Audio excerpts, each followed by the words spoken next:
이사야 10장입니다. 20절로 23절까지 함께 읽겠습니다. 다 같이 시작. 그날에 이스라엘의 남은 자와 야곱 족속의 피난한 자들이 다시는 자기를 친자를 의지하지 아니하고 이스라엘의 거룩하시니 여호와를 진실하게 의지하리니 남은 자 곧 야곱의 남은 자가 능하신 하나님께로 돌아올 것이라. 이스라엘이여 내 백성이 바다의 모래 같을지라도 남은 자만 돌아오리니 넘치는 공의로 파멸이 작정되었습니다.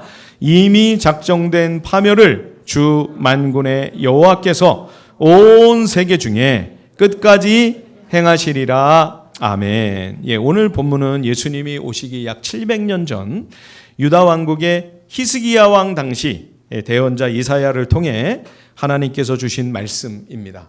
히스기야 왕의 시대는 아시리아가 천하를 통일하기 위해 그 세력을 확장하던 참 위험하고 정말 위기의 그런 상황이었습니다.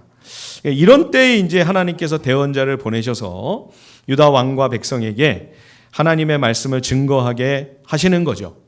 이사야가 외치는 메시지뿐만 아니라 이사야의 모든 일거수일투족이 주의 백성을 향한 귀한 메시지였습니다. 이를테면 이사야 20장에 보면 하나님께서 이사야에게 3년 동안이나 맨발로 신을 못 신게 하셨어요. 맨발로 다녀라. 겉옷도 입지 못하고 헐벗은 모습으로 지내게 하시는 거죠. 왜 그러셨나?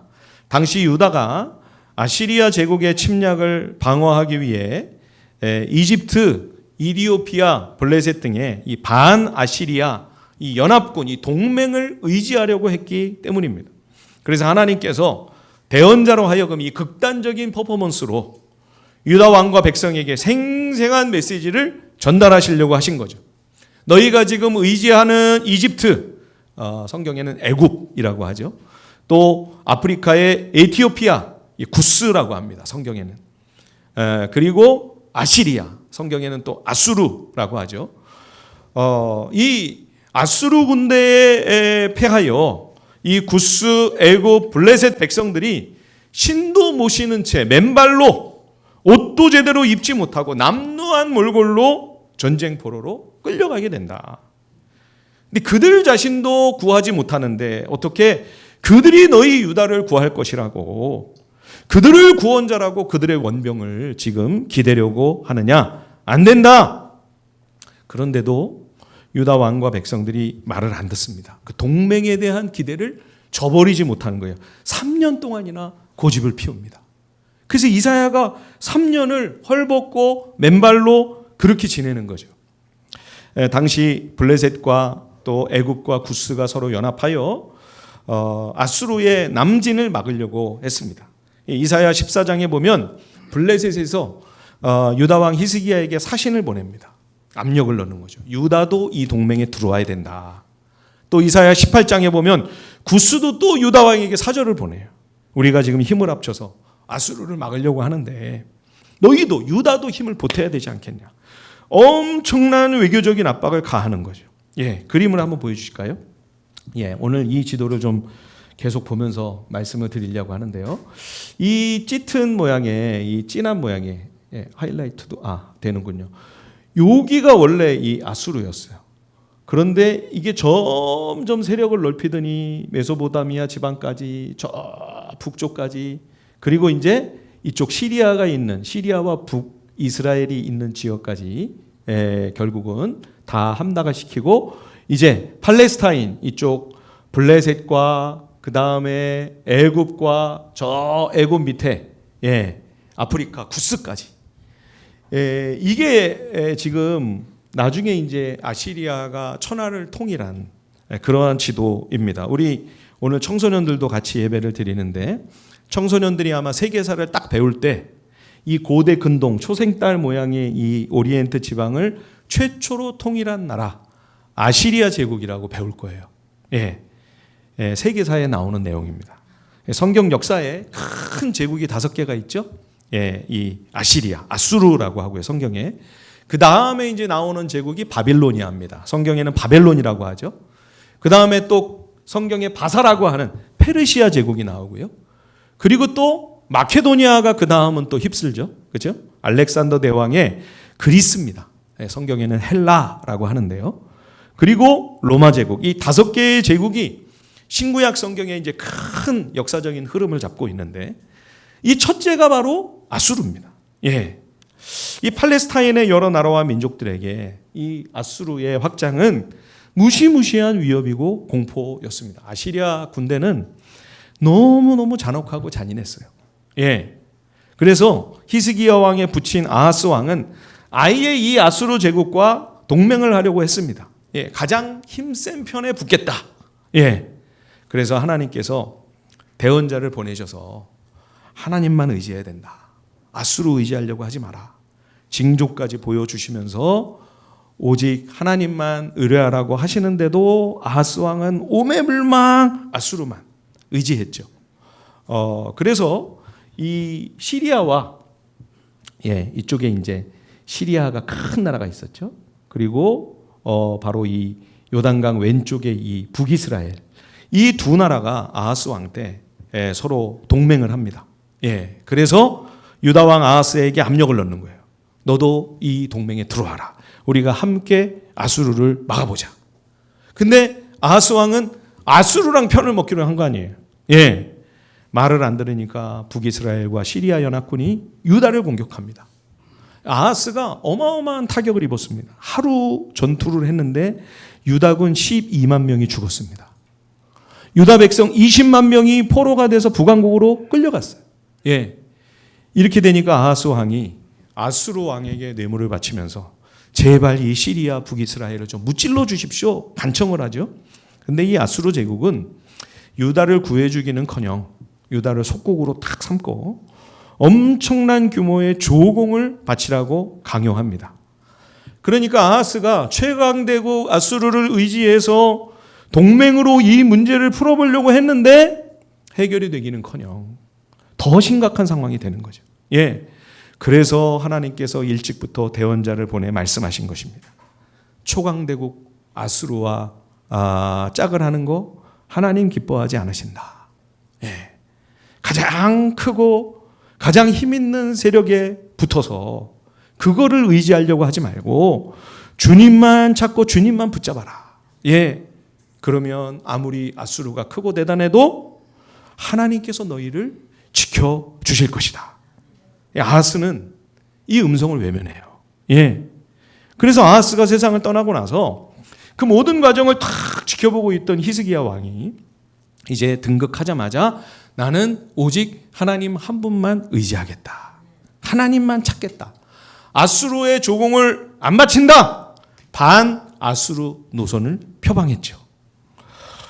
그런데 이렇게 당찬포부로 믿음으로 시작은 했지만 막상 이 막강하고 무시무시한 아수르의 군사력을 부딪혀 보니까 장난이 아닌 거예요. 예.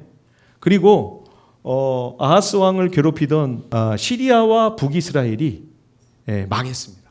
아시리아의 정복이 됐어요. 그러니까 히스기야가 왕이 된 지 얼마 안 있다가 북이 바로 위에가 북이스라엘이잖아요, 그죠? 그러니까 이 유다만 살짝 지금 남은 거예요. 유다만. 그리고 옆에 블레셋과 애굽과 구스.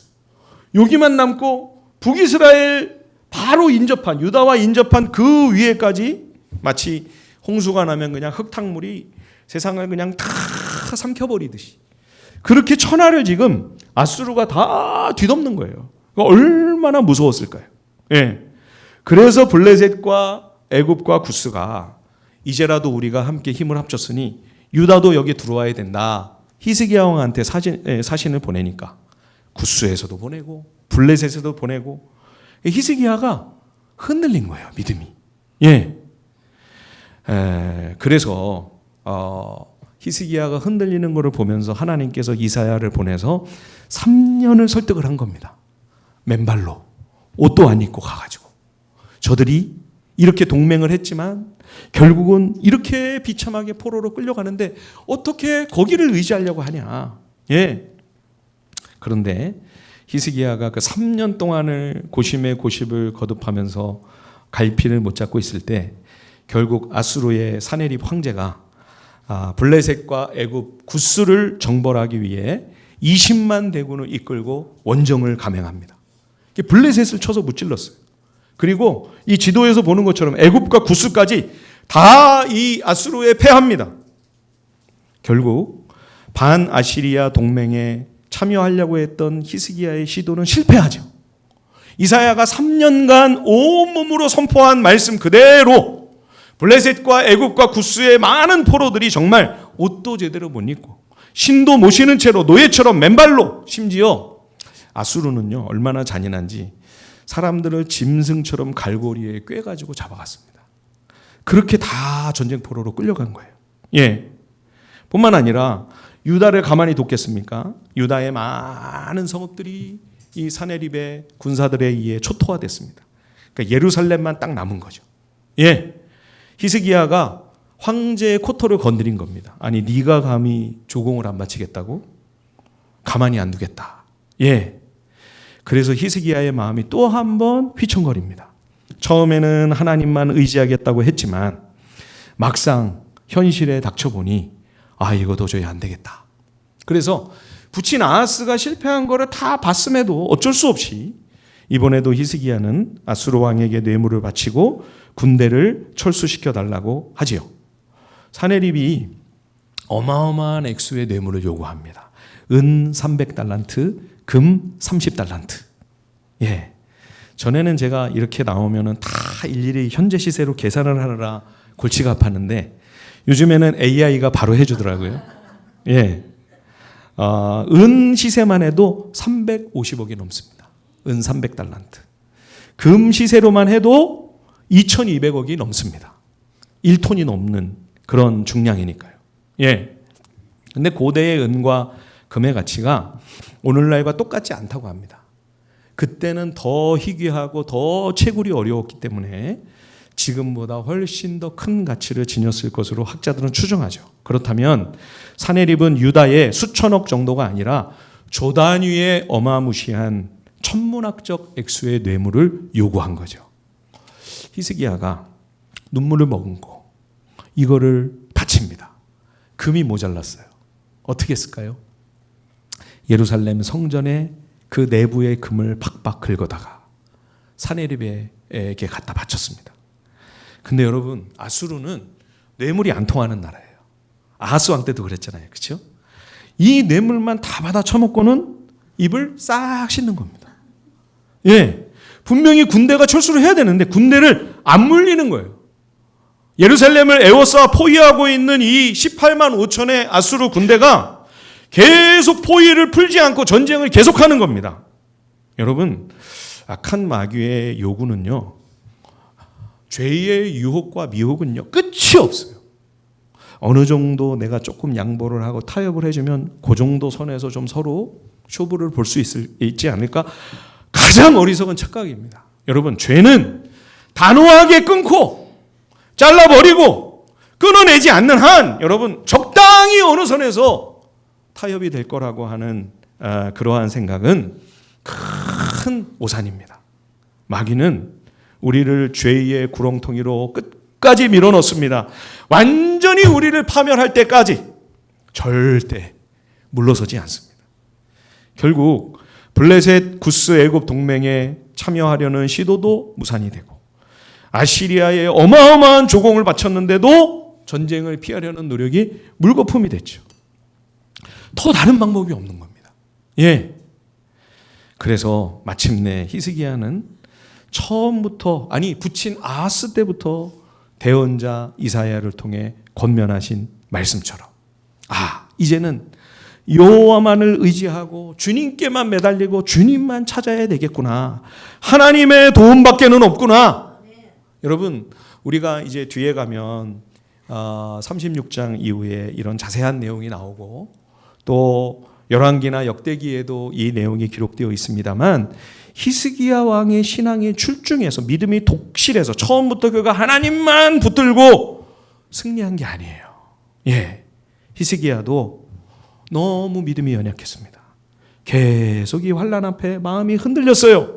엄청난 쓰나미 같은 이 아시리아 제국의 위용 앞에 갈대처럼 휘청거렸습니다. 그러나 하나님께서 히스기야를 사랑하셨어요. 유다를 불쌍히 여기시고 다윗 왕국을 향한 하나님의 언약을 잊지 않으시고 하나님께서 기억해 주신 겁니다. 오히려 이들을 코너로 몰아넣으시죠. 오직 주님만 바라보지 않으면 안 되는 상황으로 하나님 외에 어떤 대안도 어떤 해결이나 도움도 답이 없는 절체절명의 한계 상황으로 몰아넣으시고, 그래서 그 히스기야와 유다 백성들의 그 없는 믿음을, 너무너무 보잘것없는 겨자씨만큼도 안 되는 그 믿음을 하나님께서 이끌어내신 것입니다. 시련과 고난을 통해 하나님이 우리의 믿음을 이끌어내세요. 끄집어내시는 거예요. 예, 하나님의 사랑과 은혜가 얼마나 깊고 큽니까?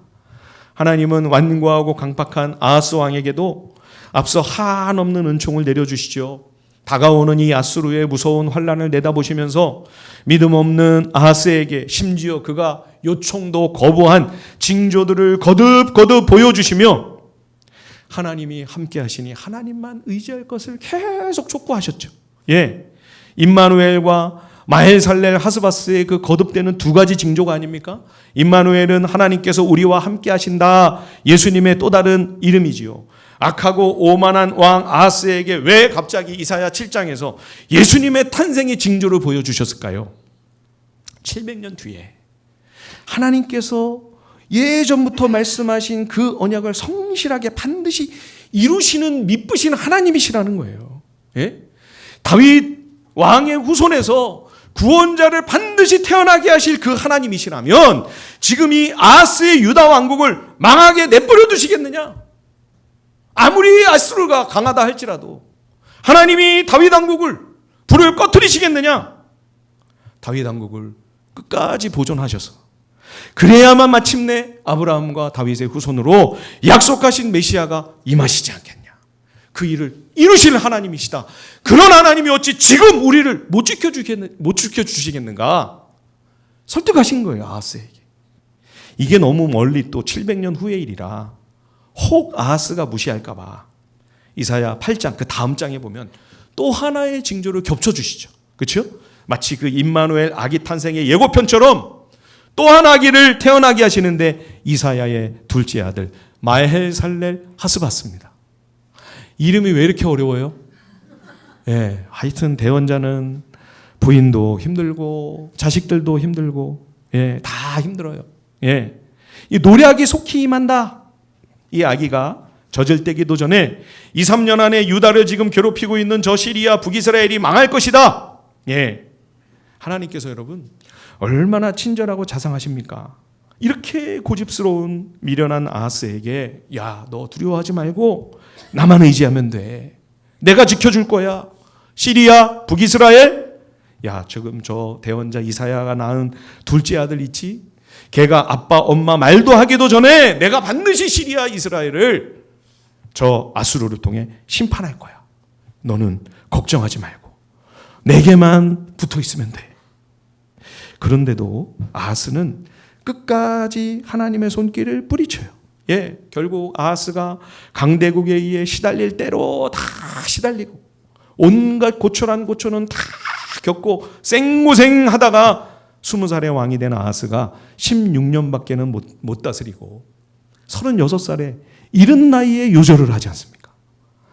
아하스는 참 어리석고 미련할 뿐만 아니라 너무 오만하고 너무 완고해요.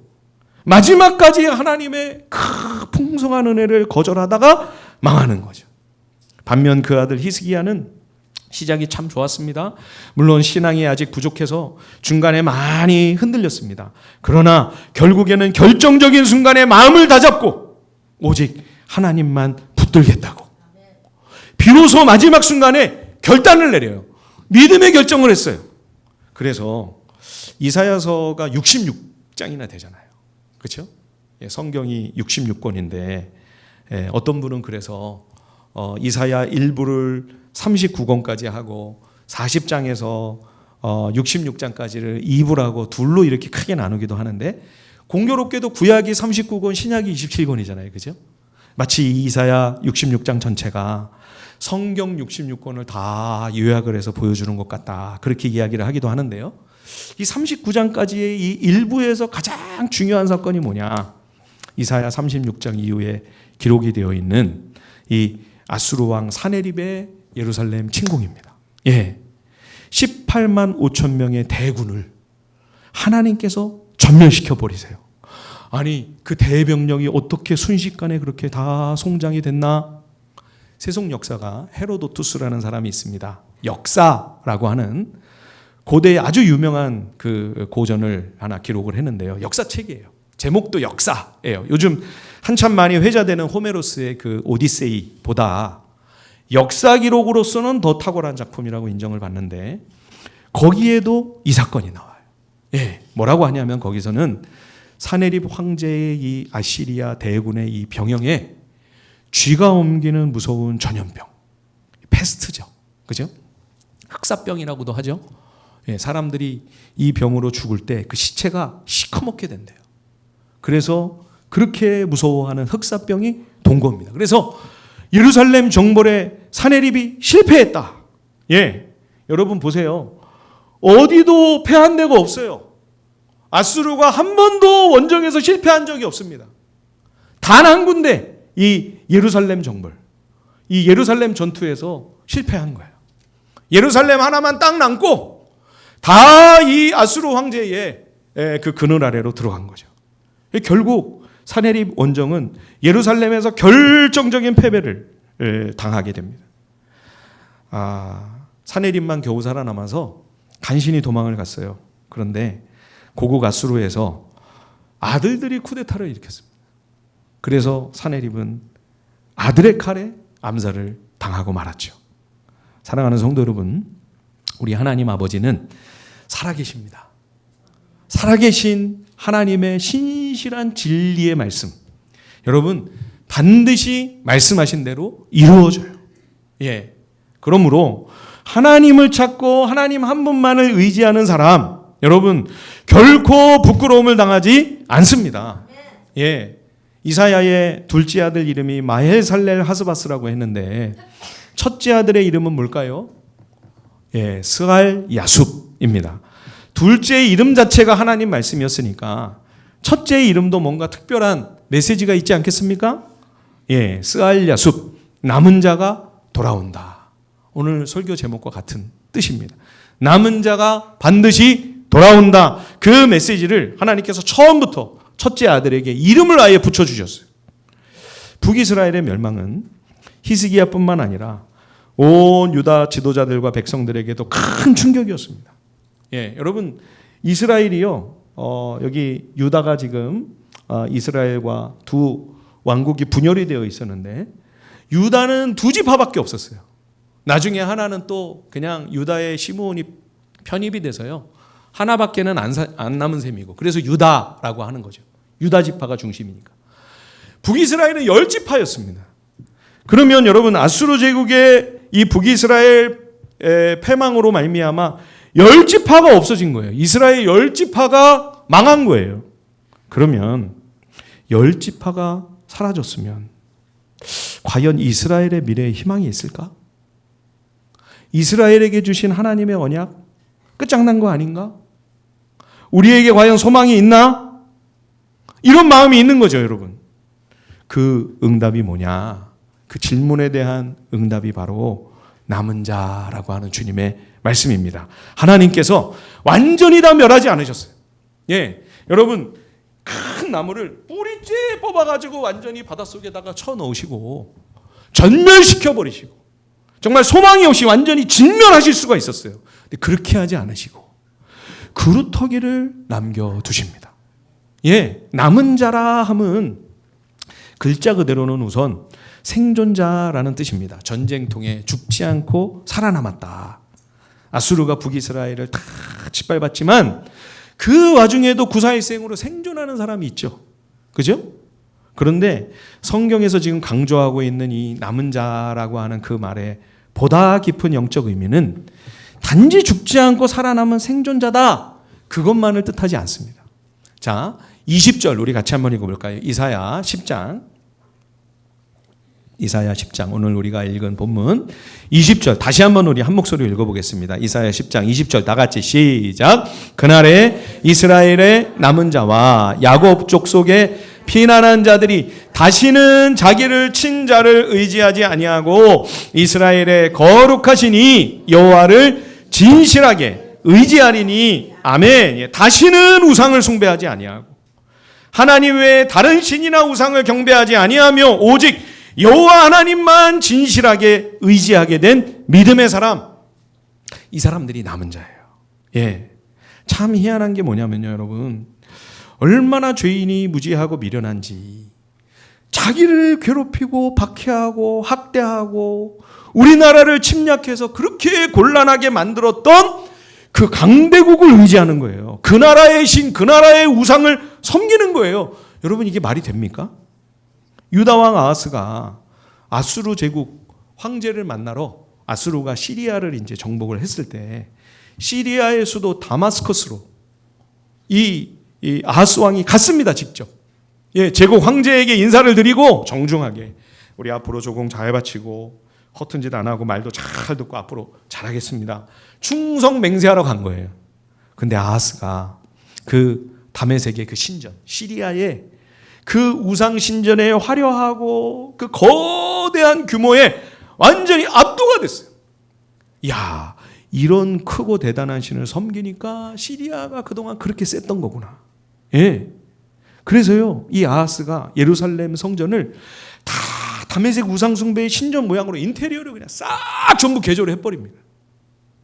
얼마나 말이 안 되는 이야기입니까? 여러분, 시리아는 지금 망했어요. 아수르에게 패해서 지금 정복을 당한 상태 아닙니까? 예. 또 그동안 북이스라엘뿐만 아니라 유다까지 얼마나 혹독하게 괴롭혔습니까? 그런데도 그 나라의 신과 우상을 갖다 섬기겠다는 거예요. 그 힘을 빌려서 유다를 더 부강하게 해보겠다.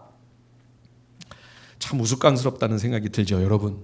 근데요, 오늘 우리의 현실 속에서도 우리들도 때로는 마찬가지입니다. 세상의 힘과 그 막강한 권력과 그 기세등등한 위세 앞에 우리도 여러분 얼마나 때로는 찌질해집니까? 얼마나 비굴해질 때가 많습니까? 일제강점기에 한국교회의 많은 목사들이 일본 신사에 참배하겠다고, 이거 우상숭배 아니다, 총회에서 가결을 했어요. 그리고 목사들이 앞장서서 신사 참배를 하는 거예요. 자기를 친 자들의 그 신, 그 우상을 경배한 거 아니에요, 여러분. 지금이니까 우리가 이렇게 쉽게 이야기를 합니다. 만약 우리들이 그 시절 그 상황이었다면 목사인 제가 과연 목숨 걸고 순교 각오하고 나 감옥 가도 좋다, 거기서 죽어도 할 수 없다, 과연 끝까지 그거를 거부할 수가 있었을까요? 남은 자는 인생의 시련과 고난을 통해 무엇을 정말로 꼭 붙잡아야 될지를 분별하는 믿음의 사람입니다. 그래서 남은 자는 이제는 다시 자기를 친 자를 의지하지 아니하고 그러한 무지몽매한 우상숭배의 미혹에 속지 않고 오직 거룩하신 여호와 하나님 한 분만을 신실하게 의뢰하는 사람, 이 사람이 바로 거룩한 남은 자입니다. 21절을 보십시오. 남은 자 곧 야곱의 남은 자가 능하신 하나님께로 돌아온다. 북이스라엘의 포로들도 하나님이 돌아오게 해주시고 나중에 남유다 왕국도 바벨론에 의해 또 포로로 끌려가죠. 그런데 하나님께서 그 가운데 살려두신 남은 자들을 다시 돌아오게 하셔서 성전이 다시 재건이 됩니다. 성벽을 새롭게 중건합니다. 없어지고 사라졌던 다윗 왕국이 다시 부활을 해요. 그러면 여러분, 고향으로 돌아온 백성들만 남은 자입니까? 그렇지 않아요. 예. 왜냐하면 아주 경건한 믿음의 사람들도 미처 못 돌아온 사람들이 있어요. 다니엘도 못 돌아왔죠. 아마 고령이라 못 온 것 같아요. 또 모르드게, 에스더 같은 믿음의 사람들도 돌아오지 못했습니다. 그러나 그들은 또 하나님이 두신 그 페르시아 제국 그 자리에서 믿음을 지키며 거룩한 사명을 충성을 다해 감당하는 것을 우리가 볼 수 있죠. 그러므로 남은 자는 단지 공간을 옮겨 고향으로 돌아온 사람들만이 아닙니다. 영적인 차원에서 보면 온전히 회개하고 하나님께로 마음을 돌이킨 사람들, 그 삶의 방향을 하나님께로 유턴한 사람들을 말하는 것입니다. 마음 중심의 태도와 자세를 가리키는 거예요. 삶의 진정한 방향 전환을 이야기하는 것입니다. 헛된 우상, 허탄한 다른 모든 신들을 버리고 오직 주님만 사랑하고 하나님 말씀만 순종하기로 결단하여 주님과 동행하면서 그 믿음의 길을 걸어가는 사람. 이 사람이 거룩한 하나님의 남은 자인 거죠. 여러분, 왜 아수르 바벨론 같은 큰 나라 제국들이 막 일어나서 막 전쟁을 일으키고 온 세계를 막 이렇게 어지럽히고 그 와중에 막 믿음의 사람들이 고난을 당하고, 여러분, 하나님께서 왜 이런 상황을, 이런 역사를 허용하실까요? 오만한 군주들, 그 교만한 황제들이 마음껏 못된 짓을 하도록 왜 하나님이 그런 상황을 허락하실까요? 예나 지금이나 역사 속에서 같은 일들이 비슷하게 벌어지고 있지 않습니까? 왜 그런 악한 지도자들을 하나님이 살려두세요? 하나님이 그들을 회초리로 사용하신다. 이사야서가 이야기합니다. 그렇죠? 하나님의 채찍이다. 하나님의 정의로운 몽둥이로 하나님께서 그들을 쓰셔서 악한 왕과 지도자들과 백성들을 회개하고 끝까지 돌이키지 않으면 하나님이 그걸로 징계하시는 거예요. 그리고 나중에 보면 그 막대기, 그 몽둥이가 썩어요. 아수르 바벨론도 결국은 부패합니다. 그러면 하나님께서 그 제국들, 그 지도자들, 그 왕들, 황제들을 하나님이 다 또 심판하셔요. 그래서 어느 역사가 그랬죠. 세계사를 딱 한마디로 정의를 했습니다. 세계의 역사는 제국들의 무덤이다. 그 와중에 하나님께서 주의 백성을 단련하십니다. 부지런히 열심히 하나님의 사랑하시는 자녀들을 훈련하십니다. 환난과 시험 속에서 우리가 더 겸손히 하나님을 가까이 하고 하나님을 더 열심히 찾고 하나님과 온전히 더 하나가 되고 연합하도록 주의 백성을 영적으로 시련하고 계시는 것이죠. 또한 주의 사랑하시는 자녀들에게 불순물이 섞여 있다면 이 시련과 고난을 통해 더 정결하고 거룩하게 빚어가고 계시는 것이죠. 그래서 아수르와 바벨론의 시련을 통해 남은 자들이 성결하게 세워져 가는 것입니다. 자, 마지막 22절 우리 함께 읽어볼까요? 이사야 10장 22절 다 함께 읽어보겠습니다. 시작. 이스라엘이여, 내 백성이 바다의 모래 같을지라도 남은 자만 돌아오리니 넘치는 공의로 파멸이 작정되었습니다. 아멘. 여러분, 이스라엘이라는 이름만 있다고 다 구원받는 게 아니다, 그런 말씀이에요. 이스라엘 혈연적 아브라함의 후손일지라도 다 무조건 구원받는 게 아니라 그 가운데 오직 남은 자만 돌아온다. 남은 자만이 구원과 생명에 이른다는 말씀입니다. 여러분, 교회도 마찬가지입니다. 교회 안에 들어와 있기만 하면 여러분 열심히 예배 안 빠지고 예배 잘 참석하고 성실히 헌금하고 직분 받아서 교회에서 열심히 충성하면 여러분 무조건 천국에서 한 자리는 따놓은 낭상입니까? 착각하지 마십시오, 여러분. 가장 무시무시한 거짓말이에요. 그렇지 않아요, 여러분. 교회 앉아 있다고 다 구원받는 것이 결단코 아닙니다. 진정으로 회개하고 돌이켜 우상을 버리고 오직 하나님만 섬기겠다고 하나님께로 온전히 돌아오는 사람, 하나님 한 분만을 끝까지 붙잡는 사람, 그 거룩한 남은 자만이 하나님의 영원한 승리와 영광에 이른다고 우리에게 말씀하고 계시는 것이죠. 하나님께서 아하스 왕과 히스기야를 시험하셨습니다. 훈련하셨습니다.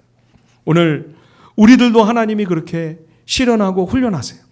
온갖 난리와 혼란과 어두움과 고난 가운데 하나님이 우리 믿음을 연단하시며 달아보시는 것입니다. 그 과정에서 저와 여러분이 정말로 진짜 하나님의 택함을 받은 참된 주의 자녀요 하나님의 백성이라고 한다면 내 믿음, 내 신앙은 과연 진정 구원 얻기에 합당한 믿음인지, 여러분 그것이 내 삶의 여정을 통해 온갖 시험과 시련의 과정 속에서 이 믿음이 참되다고 하는 것이 증명되고 드러나야 되는 거예요. 그래서 인생의 과정을 겪어가게 하시는 것입니다. 그것이 참으로 드러나는 사람, 이 사람이 남은 자라는 것입니다. 아하스 왕은 다윗 왕국의 그 호를 이어받은 유대의 왕이었어요. 누구나 믿음의 사람이라고 생각하지 않았겠습니까? 결국은 이 시험과 환난과 고난 속에서 뭐가 증명이 됐습니까? 아니라는 거예요. 남은 자가 아니에요. 아하스는. 여러분, 히스기야가 아하스랑 별다릅니까? 똑같은 죄인이었어요. 똑같이 믿음이 없습니다. 히스기야도 얼마나 갈등하고 흔들리고 방황하고 휘청거립니까? 그러나 결국 하나님 앞에 돌아왔어요. 우상들을 다 버리고 강대국 동맹을 의지하려고 하는 그러한 헛된 마음도 내려놓고 오직 하나님만 붙잡겠다고 주님께로 돌아왔어요. 회개했어요. 남은 자예요. 그렇죠? 여러분, 오늘 우리가 이 지도를 계속 봤습니다. 여러분 마음에 한번 눈여겨보시기를 바랍니다. 이 거대한 이 어마어마한 제국 가운데 오직 하나님께서 예루살렘만 다 지켜주시고 보호를 해주셨습니다. 그렇죠? 예루살렘만 이 무시무시하고 무서운 칼과 창과 대병력의 위협에서 예루살렘만 살아남았어요. 우리에게 무엇을 말씀해 주고 있습니까? 하나님께서 남은 자를 이렇게 지켜 보호해 주신다는 것입니다. 끝까지 남은 자를 하나님께서 보호해 주시고 승리케 하시고 하나님께서 끝까지 붙들어 주신다라고 하는 사실을 이 혁혁한 역사를 통해 우리에게 말씀해 주고 계시는 것이죠. 바라기는 우리 하늘비전 교회가 이 시대의 거룩한 남은 자의 공동체가 되기를 간절히 바랍니다. 예, 우리도 얼마든지 때로는 흔들립니다. 휘청거립니다. 그러나 오늘 히스기야와 같이 결국 주님 한 분만 꼭 붙잡고 모든 우상 다 버리고 움켜쥔 탐욕 다 내려놓고 오직 한 분만 끝까지 의지하며 붙들고 나아가는, 그래서 영원히 승리와 영광 가운데 나아가는 우리 하늘비전 식구들이 다 되실 수 있기를 주님의 이름으로 축원드립니다. 우리 시간 함께 찬송하고요. 주님